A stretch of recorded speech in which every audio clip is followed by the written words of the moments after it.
Assalamualaikum warahmatullahi wabarakatuh. Perkenalkan, saya Elsa Miftahul Rahmah dengan NIM 2311211014 kelas A2 IKM Universitas Andalas. Pada kesempatan kali ini di mata kuliah Manajemen Bencana, saya akan memaparkan materi terkait rehabilitasi dan rekonstruksi pasca bencana.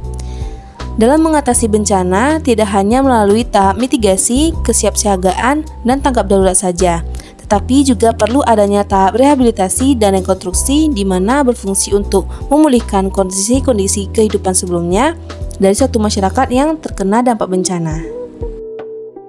Apa itu rehabilitasi?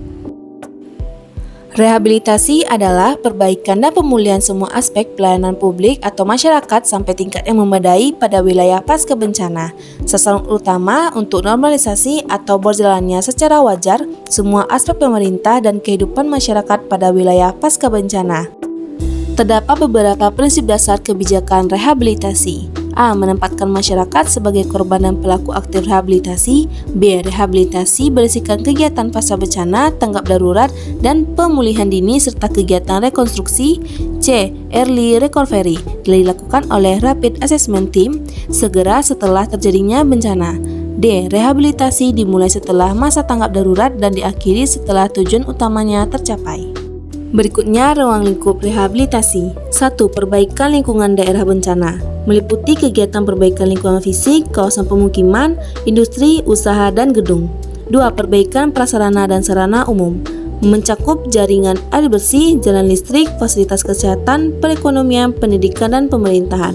3. Pemberian bantuan perbaikan rumah masyarakat. Tujuan utamanya korban bencana yang mengalami kerusakan struktural hingga tingkat sedang dan korban untuk tetap tinggal di tempat semula. 4. Pemulihan sosial psikologis berupa bantuan kepada masyarakat agar menjalani fungsi sosial secara normal. 5. Pelayanan kesehatan memulihkan kembali fungsi sistem pelayanan kesehatan seperti semulanya. 6. Rekonsiliasi dan resolusi konflik. Ini bertujuan menurunkan eskalasi konflik sosial dan ketegangan serta memulihkan kondisi sosial kehidupan masyarakat. 7. Pemulihan sosial ekonomi budaya berfungsi mengembalikan kegiatan lembaga sosial ekonomi dan budaya masyarakat di daerah bencana. 8. Pemulihan keamanan dan ketertiban memulihkan kondisi keamanan dan ketertiban masyarakat di daerah bencana. 9. Pemulihan fungsi pemerintahan dengan artinya petugas pemerintahan, tersemarkan dokumentasi negara, konsolidasi, berfungsinya peralatan pendukung, pengaturan ulang tugas, atau instansi lembaga yang saling terkait. 10. Pemulihan fungsi pelayanan publik berfungsinya kembali pelayanan publik pendukung kegiatan atau kehidupan dan perekonomian wilayah yang terkena bencana. Berikutnya, apa itu rekonstruksi? Rekonstruksi adalah perumusan kebijakan serta langkah-langkah nyata yang terencana baik, konsisten, dan berkelanjutan untuk membangun kembali secara permanen semua prasarana, sarana, dan sistem kelembagaan baik di tingkat pemerintahan maupun masyarakat.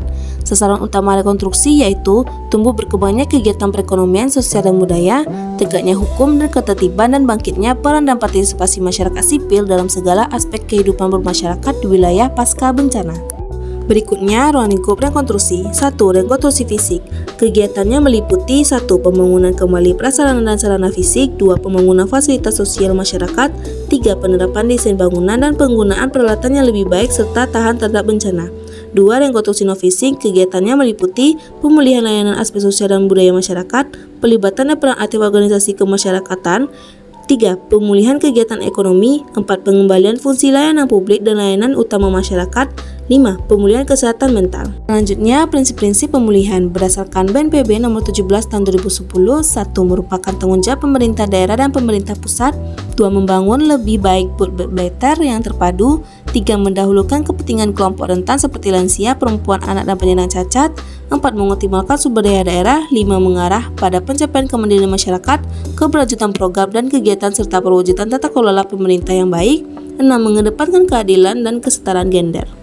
Materi berikutnya, koordinasi penyelenggaraan rehabilitasi dan rekonstruksi. Terdapat beberapa kebijakan. 1. Mendorong eksistensi dan efektivitas operasional BNPB, BPBD, pemangku kepentingan dan masyarakat yang terlibat dalam penanggulangan bencana. 2. Dokumen perencanaan nasional dan daerah serta peraturan dan perundangan sistem perencanaan pembangunan nasional.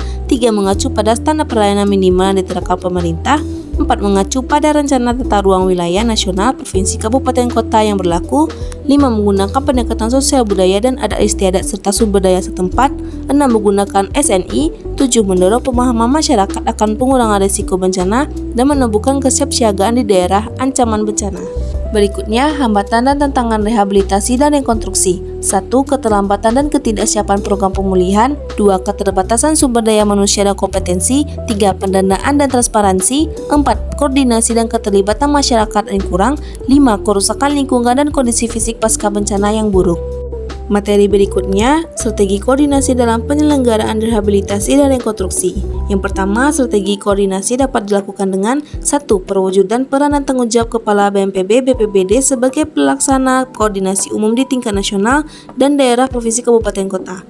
2. Peran aktif kementerian lembaga di tingkat nasional atau satuan kerja. 3. Perangkat daerah dalam mengkoordinasikan hal-hal yang bersifat teknis. 4. Peran serta internasional sebagai unsur pelengkap yang disegerakan berdasarkan permintaan dan kepemimpinan pemerintahan. Yang kedua, strategi penyelenggaraan rehabilitasi dan rekonstruksi dapat dilakukan dengan 1. Pengkajian kebutuhan pasca bencana secara cermat dan akurat baik fisik dan pembangunan manusia. 2. Penentuan prioritas dan pengalokasian sumber daya secara maksimal, komprehensif dan partisipatif. 3. Penyebarluasan informasi atau sosialisasi rencana pelaksanaan rehabilitasi dan rekonstruksi secara bertanggung jawab dan membuka kesempatan semua pemangku kepentingan untuk dapat berperan serta.